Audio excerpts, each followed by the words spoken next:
Hey, what's going on, Central Youth? My name is Dallas, and I'm one of the leaders here, and I want to welcome you to CY Online.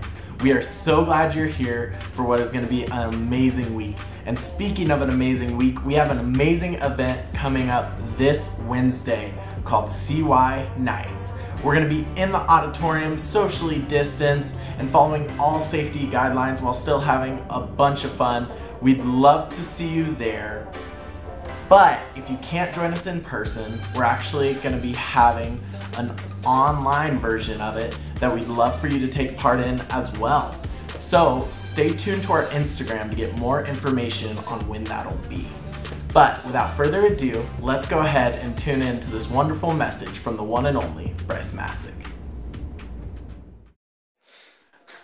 Yeah, I have a really awkward item with me. Does anyone know what this thing is? We all live in a desert. We have no idea what the heck I'm holding. What is it? It's like a life preserver, a life ring, a life buoy. I still have my mask on. Okay. Have you guys ever seen this before, either on a boat or like maybe at a pool? What is the purpose of this thing? Saving lives! Awesome. Today I'm going to talk about how we can save lives. Honestly, I am. So let's pray, and then I'm going to dive into today. Let's close our eyes. Let's bow our heads. God, thank you for life preservers. God, thank you for these things that maybe we don't see a lot growing up in the desert. Maybe we don't see a lot, God, because there are no bodies of water around us except for a lake that's a little gross, God. Sorry if you like lake mead. God, I just pray that you open our hearts and minds to you, God, that you could help us to learn how we can live 2021 so much more different than 2020. God, thank you for this opportunity that we get together on this weekend and learn about you, your love for us, and your plan for us. It's in your son's name that I pray. Amen. Okay, so let me ask you this question. Who stayed up super, super late on New Year's Eve? Like super late, like later than midnight? Keep your hands up. How many? Okay, hands down. Who did not stay up till midnight? You're just being honest, you're being real. Okay. It's all the adults in the room in case you didn't see. Okay. Okay, so keep our hands up. You were stayed up until at least midnight. At least midnight. Keep your hands up on New Year's Eve. How many of you guys put your hands down if you did not keep up till 1 a.m.? How many of you guys stayed up till at least 1 a.m.? Okay, keep your hands up. Keep your hands up. 2 a.m. Okay, I saw a few. Yeah, the boys on the right side. Okay, you stayed up till at least 3 a.m. Keep your hand up. Dang. Okay, 4 a.m. Y'all special. Okay, 5 a.m. 6 a.m. If your hand is up, I'm praying for you. You can put your hands down. Okay, I'm praying for you. You made the so smart decision to start 2021 absolutely exhausted. Good for you. Guys, let's give it up for all the people that don't know how to sleep. That's special. At Central, our motto is it's okay to not be okay. So I'm glad you're here. Good luck with sleeping. So I stayed up till 2 a.m. I went hard. All the adults in the room, I outlasted you. But I love that we're in a brand new year. 2020 was a dumpster fire, right? For a lot of reasons. But 2021, I'm hoping is going to be a better year. How many of you guys, your life was rocked by 2020? Like a lot of things changed in your life. School changed. Did your family dynamics change in 2020? Maybe you didn't see your parents all that often, and now you're like, I don't know if I can take another minute of my mom or my dad or my siblings. Did anyone want to lay a hand on a family member in 2020? You're like, I didn't lay a hand on them. I just threw something at them, right? Okay. My life changed a lot in 2020. I became a parent for the first time. I had a little baby girl. She's so cute. This is a picture of my family. There's a picture of my family. There's my wife, Allie. There's my little baby girl, Ella. And so she just turned 11 months. She'll be 1 year at the end of this month. So, which is super exciting, super cool. So for the first time ever, I had to take care of another human being, not a pet. Not I don't know, a plant, an iguana. It was a live human being. And I'm also trying to teach her how to talk, teach her how to walk, teach her how to feed herself. Guys, babies are so messy. Do you ever get food on yourself when you're eating? Like it kind of just drips down your cheek, or you get it on your shirt? Babies times 1,000, right? It's like their hands right here, the food's right there, and then they just do this. I'm like, no, honey, it's right here, right? So I'm teaching her how to eat. I've changed more diapers than I don't know what to do with. It's disgusting, but I love her so much. It's worth it. But I learned how to be a parent in 2020. Also in 2020, my job changed a lot. I was used to being here during the week, having huge weekends, hanging out with you guys during the weekend. But from like March until the end of June, we didn't meet in person because we didn't know what we were dealing with. And so my job changed where I was helping deliver food to families in need. I was helping deliver food to people who had ran out of food in their homes. I was calling drivers. I was dropping food off myself. I was answering phone calls 24/7 on this thing called 24-hour church. My job changed so much. My friendships changed so much. How many of you guys saw a lot less of your friends in 2020? And a lot more of your family? I wish you could kind of reverse that maybe a little bit. How many of you, your school life changed dramatically? Let's be real. How many of you guys did better in online schooling than in real schooling? Okay. Everyone's grumbling now. They're like, oh, it must be nice. How many of you guys, your grades tanked in 2020 because of the online format? Or everything was a lot harder in 2020? Okay. I think if we're being honest, 2020 kind of felt like we were just holding on to a life preserver in the water. Like, I just need to survive 2020. You know, have you guys seen the movie Titanic? I know it's really old now. Remember, Rose is like, I'll never let go, Jack. And then she lets go of him. It's messed up. Okay. You're like, I'll never let go. I'll never let go. I don't want to let go. Maybe some of you felt like you didn't even have this. You're just at the bottom of the ocean. It's like, there was no help. Let me ask you this. What did you survive in 2020? What did you survive? Because you guys are all survivors. You may not feel like you're a survivor right now. Let's go ahead and pop that question up. What did you survive in 2020? You survived? We all did. We made it. But let's be honest. I actually know about 3 or 4 people I personally know that passed away from COVID in 2020. Did a funeral for one of them. And so I actually know people who did not survive 2020. I know we can like laugh about it, joke about it, put it on our Insta story, survive 2020. Cool, I'm glad you did. There are people that didn't. But you guys are all survivors of something. Some of you did get COVID in 2020. Some of you had family members that got COVID in 2020. Some of you survived a parent losing a job. Some of you survived a relationship breakup, maybe of your parents, maybe of someone you were dating. Maybe you survived a friendship that fell through the cracks. Maybe some of you survived the worst grades you've ever gotten in your life. Some of you have survived and are surviving depression and isolation that you've never had before. You've all survived something. And so give yourself credit that you've made it through 2020. No matter, even if your story isn't as harsh or as big as others, you still survived it. Maybe a parent went to jail. Maybe a parent went into the hospital. Maybe a parent left your household in 2020. You survived something. Maybe your friends went through something and you've been there for your friend and the trauma has passed over to you because you're trying to be there for your friend. You've survived something in 2020. But what are you looking forward to most in 2021?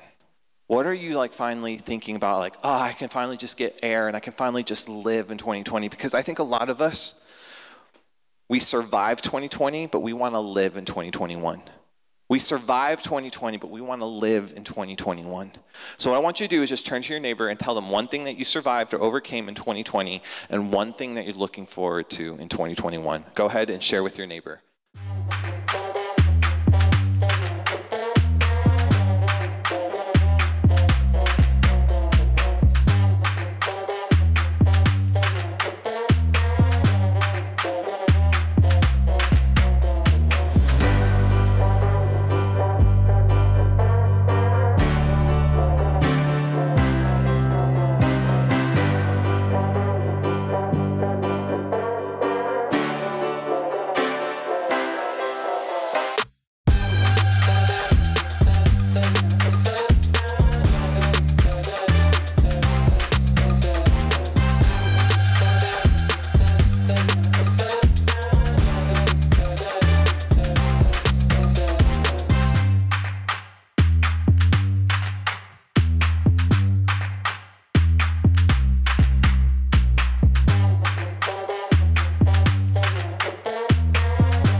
So you guys shared maybe a little bit. Maybe you don't even know what you survived yet because you're like, dude, 2020 was like 3 days ago. I don't even know. Maybe you'll know in June or July. But what I want to talk about is instead of just trying to survive 2020, how can we thrive in 2021? Instead of trying to just rescue ourselves, what if instead of holding on to the life preserver in 2020, what if in 2021 we're actually throwing it out? Sorry, I'm not a good throw. Thank you. Thank you. I was homeschooled and I didn't play any sports. You can tell. Okay. But what if this life preserver, instead of something we held on to, is something we gave out to others in 2021? And what I want to challenge you guys to think about is this. Are you really living your faith out? Are you really living out your faith? Is your faith just something you believe in? Is your faith something that's just real on a Sunday morning or a Saturday night? And then the whole rest of your life happens the whole rest of the week? Or is your faith something that transforms you on the inside and it changes your inside and then your outside starts to look different? You're speaking differently. You look more excited. You look more hopeful. Friends look at you and they see something different. They see someone full of hope, someone full of courage, someone full of confidence, not found in themselves but found in God. What if your faith became active in 2021 and instead of just using your faith to save yourself, you used your faith to help save others? But let me ask you this question. This is another turn to your neighbor question. What is so scary about talking about God or church or your faith? Why is it so scary for us to open up if your friends start talking about Christmas or they start talking about having to go to this lame church or go to this person's wedding or whatever, and you just stay silent? Why do you stay silent? When your friends ask you questions about God or what you believe in or that CY thing that has that Tik-Tok, why do you not say so much? Why is it so scary? Go ahead and share with your neighbor, why is it scary for you to talk about church or God?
Ask you, why is it so scary? What would you shout out? What would you say why you don't say things or why you choose not to? You don't want to be judged, right? I don't want to be the weird Christian kid. I'm an incognito. I'm hidden undercover. Undercover Christian. Okay, I don't know. It sounded really lame. It sounded lame in my brain. Sounded even lamer when I said it out loud. Okay. Why else? No, don't clap for that. Urbina in the back. You want to keep your reputation. Yeah, I'm cool. Can't let nobody know about Christ. Ooh, that sounded weird. Okay. But yeah, right? Yeah, maybe you have a reputation at school. Maybe you have a reputation with your friends. You got to keep up the image. If they find out you follow Jesus, uh-oh. Is that what we see in the Bible? People trying to keep up their reputations? Yes and no. Mostly no. There are people in the Bible willing to die for their faith. But you don't want to lose a TikTok follower, right? So, don't want to lose that reputation. I think it's scary for us because A, we don't ever do it, so we don't know what it's like. It's like when you try to do something for the very first time and you're afraid you're going to mess up. Maybe it's a sport, maybe it's an activity, maybe it's a new test in a new class you've never been in before. There's a lot of fear. Public speaking, how many of you guys are terrified of public speaking? Getting up on stage, being in front of others. If you do it enough, it's actually not I used to be terrified of public speaking. I do it all the time. There is no fear anymore. School assemblies. Oh. I think our faith for some of us is the same way. We never talk about it, and so it's scary because we've never done it before. But I also think, our comfort to us is more important than our conviction. Our desire to be comfortable is more important than the conviction God's put in our heart. What if in 2021 it was different? What if in 2021, instead of being comfortable holding on to your life raft, what if your conviction actually outweighed it and you passed it on to someone else? In 2 Corinthians, it says this, one of my favorite verses in the entire Bible, favorite passages, says this, and this is Paul, it says this. This means that anyone, 2 Corinthians 5, 17 through 20, this means that anyone who belongs to Christ has become a new person. The old life is gone. The old worries, old fears, old anxieties are gone. A new life has begun, and all of this is a gift from God, who brought us back to himself through Christ. And God has given us the task of reconciling people to him. Reconciling means reunifying. It means resolving. It means making right the world to him. For God was in Christ, reconciling the world to himself, no longer counting people's sins against them. And he gave us this wonderful message of reconciliation, of resolve, of reunification. So we are Christ's ambassadors. Does anyone know what an ambassador is? It's a political position that a country appoints one person to represent their country to another person. So we have ambassadors in France. We have ambassadors in China. We have ambassadors in Peru. We have ambassadors in Australia. They are Americans that represent America in those countries. You are an ambassador for Christ in the world outside of this room. You are the representative of Jesus to people who don't know Jesus. You're a representative of Central Youth to people who have never been to Central Youth before. Are you living that? God is making his appeal, his ask, his plan through us. We speak for Christ when we plead, come back to God. You might be the only Jesus someone ever sees in their life. You might be the only representative of Christian church that someone ever sees. But we're so afraid of being judged, we never even represent God. But God might have placed you for a reason in someone's life. Reconciliation, another word for reconciliation is resolution, resolving something. A lot of us have New Year's resolutions. Some of us have a resolution to lose weight this year. Some of us have a resolution to get more fit this year. Some of us have a resolution to save money, to be smarter, maybe get better grades. Maybe it's a relationship. I want to have better relationships with my friends, my families. Maybe it's Xbox. I'm going to get a new achievement I've never gotten before. My New Year's resolution is to get 10,000 TikTok followers. Those are good things. I'm not mad about that. But what if your resolution this year wasn't a thing? It wasn't a goal? What if it was a person? What if your resolution in 2021, it wasn't a picture of a slimmer stomach or a larger friend count or larger follower count? What if it was someone's face? I want this person to know about God. I want this person to check out Central Youth for the first time. I want this person to start a relationship with Jesus. I love this next passage. I say I love them all, but I do. Isaiah 61. It's in the Old Testament. It's before Jesus' time. It's a prophet of God, this guy named Isaiah, speaking for the people of God, speaking of the plan and purpose God gave him. And it says this: the Spirit of the sovereign Lord is upon me. Sovereign means in control, not controlled by anything else, firmly in control of the situation. The Spirit of the sovereign Lord is upon me, for the Lord has anointed me. Anointed means he's called him. He's hand-selected him. He has picked him to bring good news to the poor. Poor in spirit, poor in material possessions, poor in happiness, poor in hope. He has sent me to comfort the brokenhearted and to proclaim that captives will be released and prisoners will be freed. It says in the Bible, God is close to the brokenhearted.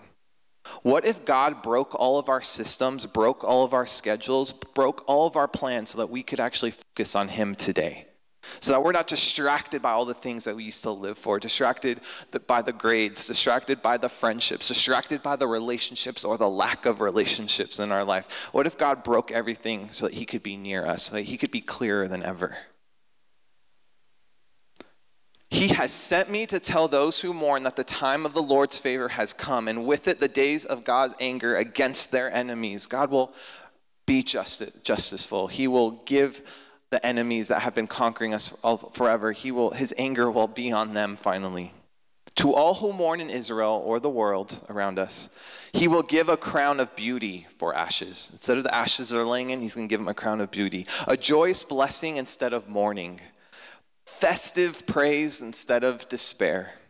In their righteousness, they will be like great oaks that the Lord has planted for his glory. Oaks. Has anyone ever seen an oak tree before? Probably if you haven't seen this, you probably haven't seen an oak tree. There's these huge trees that grow in the south and in the east coast, and this is what they look like. They're ginormous. It's like a tree ate a tree, and then that tree got eaten by another tree. This is how they grow, not in Vegas. An oak tree gives shelter, it gives shade, it gives habitat, it gives life to all the things around it. And an oak tree, dozens of birds can live in an oak tree. Their families can live in an oak tree. It changes the atmosphere around it. It gives shade, it gives moisture, it gives shelter to it around it. God wants us to be like big oak trees, where people find shelter in us, people find hope in us, people find life in us. We change the atmosphere around us. When we walk into the room seems brighter. We walk into the room, it seems a little bit more hopeful. It continues with this. Isaiah ends with this. They will rebuild the ancient ruins, repairing cities destroyed long ago. They will revive them, though they have been deserted for many generations. I think a big revival is going to happen in the town around us, in the country around us, in the world around us. People are already talking about the roaring 20s. In the 1900s, we had this thing called the roaring 20s. The world had just survived a pandemic. The world had just survived a really bad economic depression, and people were ready to celebrate. People were ready to get out of their houses and dance and celebrate. What if God is laying the roots right now for a revival in our city, in our country, in our world right now? And you guys could be the ones helping bring that revival, help bring that rescue to others. Let me ask you this. What do you think your role is in God's rescue plan? What do you think your role is? What do you think is your part? What role can you play in God's plan to rescue the world? Maybe he's placed you with a group of friends and you're the only Christ follower among them. Maybe he's placed you in your family and you're the only one in your family that takes God seriously or church seriously. Some of you live in the city of Henderson. Henderson needs Jesus right now. Some of you live in the city of Las Vegas like I do. I live in Las Vegas, and Las Vegas needs Jesus right now. Some of you live in North Las Vegas. Some of you live in Boulder City. Some of you may even come from a different place. Maybe you're from Arizona right now, or you're from Pahrump, or you're from somewhere even further away than Boulder City or North Las Vegas. Those people need Jesus too. Maybe God's placed you in their life for a reason. You have a parent who's an addict. You have a parent who's in and out of jail. You have a parent who's in and out of the picture. Maybe you could be the one that could be Christ's ambassador to them, even though you're only 12, you're only 16. What role can you play? I want you to think about what are different ways that you can share God in 2021. What are different ways? We can all share about our faith. We can all share about Central Youth in different ways. Some of you are social media kings and queens. You have a following. You get it. Your content is new and exciting. Maybe you're like me and it's not.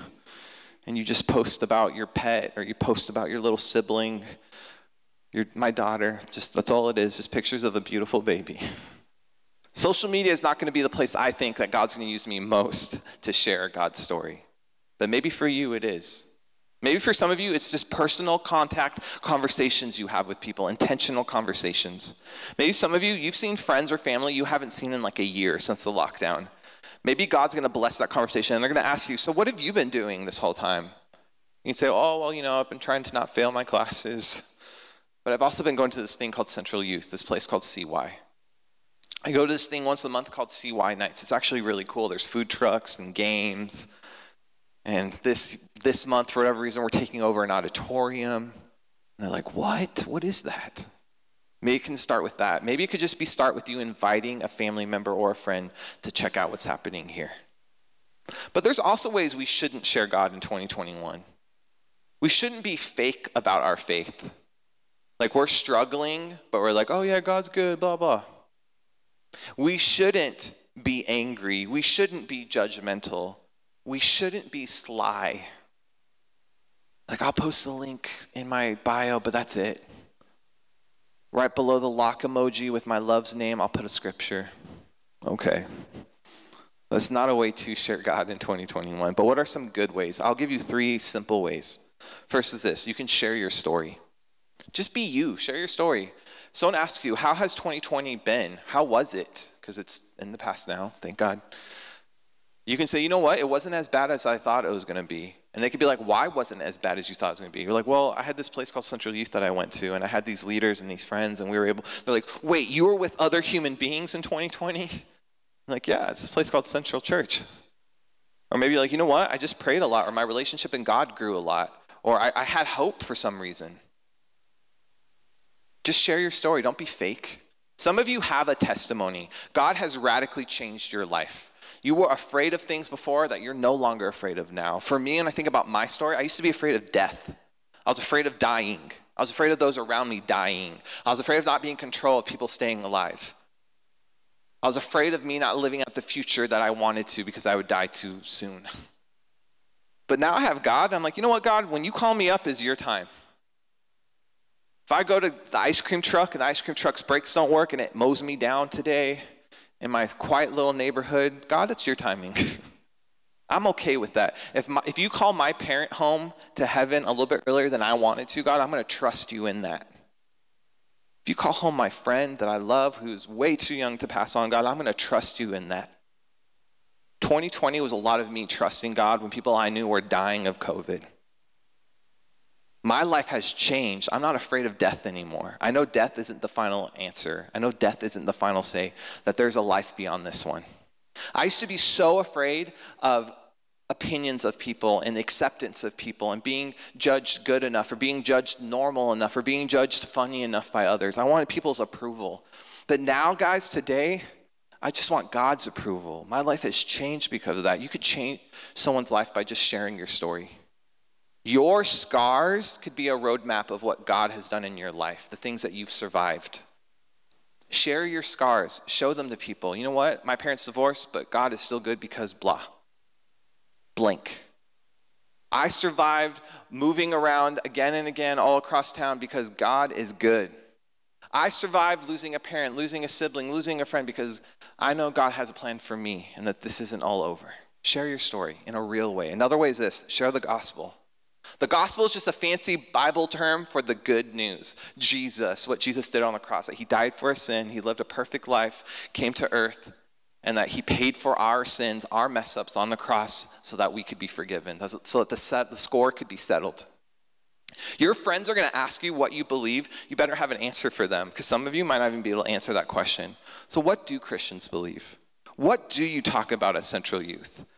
You can be like, know the gospel. Know that. You can say, we believe Jesus was the Son of God. He died on a cross. He paid for our sins. He rose again 3 days later. All you have to do is just accept that free gift. Just know how to put it in your own words. Last thing is this: share an invite. We did this thing called CY Nights. We started it back, I think, in October. And we've done it a few months now, and it keeps getting bigger and bigger. And one of the first nights we did it, we had this little +1 wristband that we gave every kid that checked in. And you still have yours on? Wow, guys, give it up for Mr. Hutch right over there. Wow. And it was a way to remind yourself, who's that +1 that you could invite to be a part of Central Youth, that you can invite to be a part of what God's doing here. And our goal with the first night was to bring a friend the next CY night. And a lot of you did. A lot of you didn't. Because maybe it wasn't that important to you. Maybe you're just trying to survive 2020. But what if in 2021 you actually chose to get uncomfortable for your faith? You actually chose to make a difference. You actually chose to not just hide in the corner, hide in your room, but actually be actively engaged in the world around you and rescue those that need a rescue. What I'm going to do is I'm going to have some of our leaders hand out some cards and some markers, some pens. And I want you to pick up that card, and it just says +1 on it. I want you to write down who could be your +1 in 2021. Who's that one friend that's in middle school, high school age, that one neighbor, that one kid at school, that one sibling or cousin? They don't know God. They don't know about your faith. They don't know about Central Youth. That you could be intentional and actively engaging to try to rescue them because they are sinking right now. They're sinking in despair. They're sinking in depression. They're sinking in isolation. They're sinking in the fact that all these ways that they try to find self-worth in 2020 and 2019 aren't working anymore because they're not getting good grades. They're not able to hang out with friends. They're not getting more TikTok followers. They're not as pretty as they thought they were. They're not as athletic as they used to be.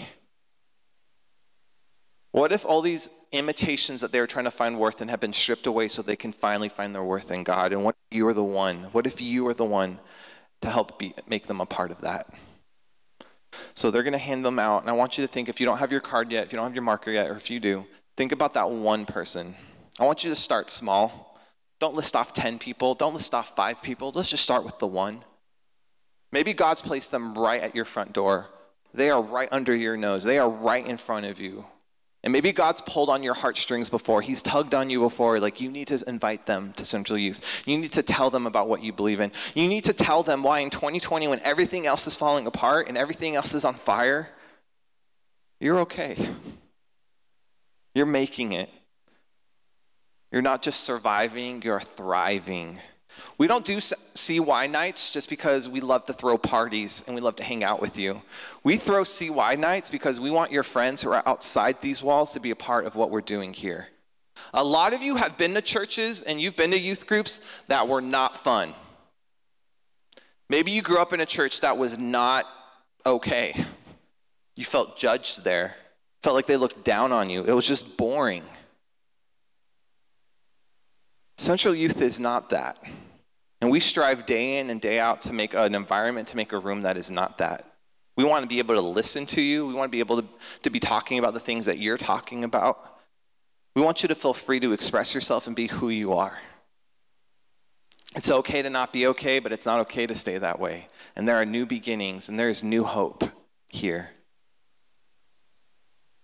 Does everyone have a card yet? Is anyone missing a card? Missing a card right here? Is anyone missing a pen? This whole section right here. Those of you who have paper and those of you who have pen, go ahead and write down the name. You can write down the first and last name. You can write down just the first name. I want you to have that card, and I want you to put that card somewhere important. Put it in your bedroom. Put it in your car. Put it in your bathroom. Put it somewhere where it won't get tossed, it won't get thrown away, won't get lost. Don't leave it on your chair when you leave today. Don't leave it in your parents' car or your friend's car, whoever brought you, and then you just like, oops. If you're not a paper, physical person, maybe take a photo of it in your phone, make it your wallpaper, make it your lock screen. Hopefully your friend doesn't see it and they're like, what is that? Why is my name on your phone? Or maybe they do, and you're like, oh, I'm so glad you asked. Think of your +1. Pray for your +1. Get them to CY nights January 13th. It's a week and a half from today. Not this Wednesday, but next Wednesday. We're going to be meeting in the auditorium, and we're hoping to pack it out in a socially distanced, safe way. Our location pastor, Nick Bodine, is going to be bringing the word that night, which is so cool. Because the upper leadership, the people here, they believe in what we're doing here and they support it 100%. And so the pastor that your parents are listening to right now, he wants to be a part of what Central Youth is doing in the auditorium. And so he will be there bringing a fire message that is going to change lives and change hearts. Think of that one friend, put it down. Once you have that name down, I want you to go ahead and raise your hand just so I know that you've completed the card. I'm not going to ask you. I'm not going to quiz you. I'm going to give you guys about 1 more minute if you haven't written a card down yet to do it. Okay, you can put your hands down. Give you 1 more minute. Pray to God. If no names are jumping out at you, pray a little bit harder. If You've been homeschooled the last 9 months. You're like, I don't have friends, Bryce. Okay, go ahead, put down the name of a family member or a neighbor or a cousin. And again, I want you to have this card somewhere where you can see it, somewhere where it can remind you.